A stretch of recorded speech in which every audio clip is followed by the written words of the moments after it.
chers frères et sœurs en Christ, et bienvenue sur ma chaîne qui rassemble tous les amis de Jésus, tous les chrétiens du monde entier, que tu sois pentecôtiste, catholique, protestant, orthodoxe ou anglican, on s'en fout. On est là pour montrer à Jésus que nous l'aimons. On est là pour l'adorer. On est là pour le louer et le glorifier. Dans cette vidéo, chers frères et sœurs en Christ, je vais te montrer comment marcher vers Jésus avec les mains remplies de cadeaux pour lui offrir. Comment marcher vers Jésus en vivant une vie pleine et engagée. N'oublie pas de t'abonner et d'activer la cloche de notification pour ne rien louper. La première étape pour marcher vers Jésus avec les mains pleines en tant que croyant chrétien est de reconnaître l'amour profond que Dieu a pour nous. N'oublie pas le fondement de notre foi qui est l'amour de Dieu pour l'humanité. Jean dit ceci dans chapitre 3, verset 16. Car Dieu a tant aimé le monde qu'il a donné son Fils unique, afin que quiconque croit en lui ne périsse point, mais qu'il ait la vie éternelle, mes chers frères et sœurs. À l'étape 2, nous allons parler de la foi en Jésus-Christ. La foi en Jésus-Christ signifie croire que Jésus est le Fils de Dieu et le Sauveur du monde. Croire, avoir la foi en Jésus-Christ est comme le chemin vers Dieu. Avoir la foi en Jésus-Christ est le chemin vers Dieu. Jean chapitre 14 verset 6. Jésus lui dit: je suis le chemin, la vérité et la vie. Nul ne vient au Père que par moi.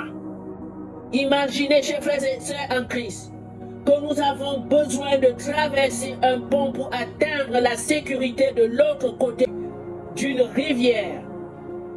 Jésus est ce pont qui vous permet de vous rapprocher de Dieu.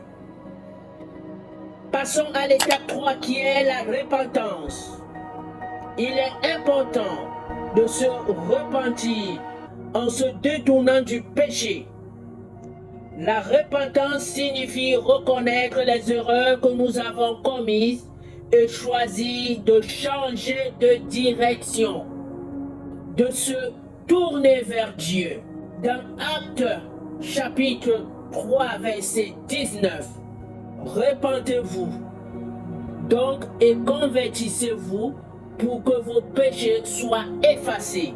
C'est comme, chers frères et sœurs, tournez le volant de votre voiture lorsque vous prenez un mauvais chemin. Étape 4, la prière. La prière est un moyen de parler à Dieu. La prière est comme une conversation avec Dieu. Elle permet d'établir une relation personnelle avec Dieu.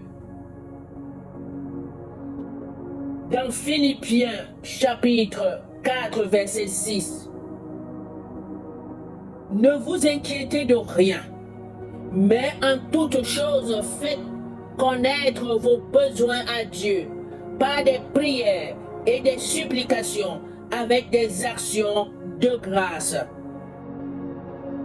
Que la prière, vous pouvez lui parler de vos joies, de vos peines, de vos besoins, tout comme vous le feriez avec un ami proche.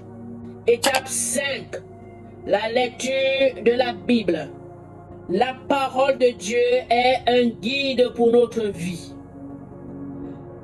La Bible est comme une carte qui nous montre le chemin à suivre. parce qu'elle comprend la volonté de Dieu. Dans 2 Timothée chapitre 3 versets 16 à 17, toute écriture est inspirée de Dieu et utile pour enseigner, pour convaincre, pour corriger, pour instruire dans la justice, afin que l'homme de Dieu soit accompli et propre à toute bonne œuvre. En lisant la Bible, nous découvrons les enseignements et les promesses de Dieu pour nous. Étape numéro 6, chers frères et sœurs, c'est l'obéissance. L'obéissance aux enseignements de Jésus montre notre amour pour lui. Il est important d'obéir aux enseignements de Jésus. Jean chapitre 14 verset 15. Si vous m'aimez, gardez mes commandements. C'est comme suivre les règles d'un jeu pour en profiter pleinement. L'obéissance à Jésus signifie de suivre ses commandements. Vous vous rappelez des 10 commandements de Dieu. Étape 7.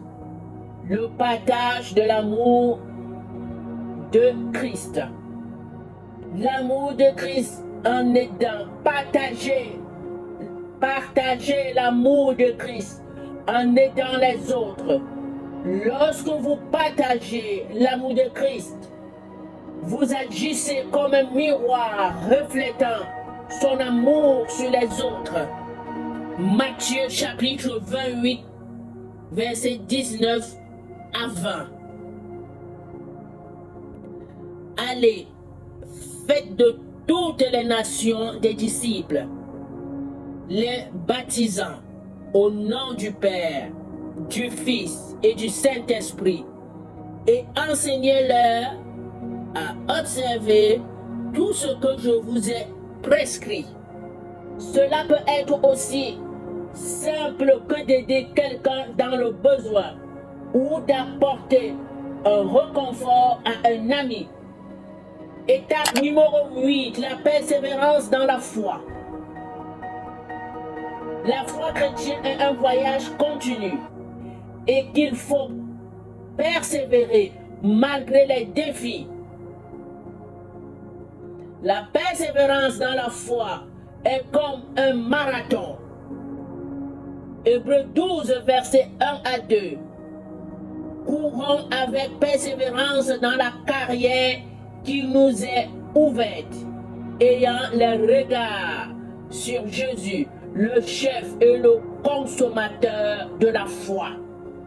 Il peut y avoir des moments difficiles, mais en continuant à suivre Jésus, nous allons atteindre la ligne d'arrivée.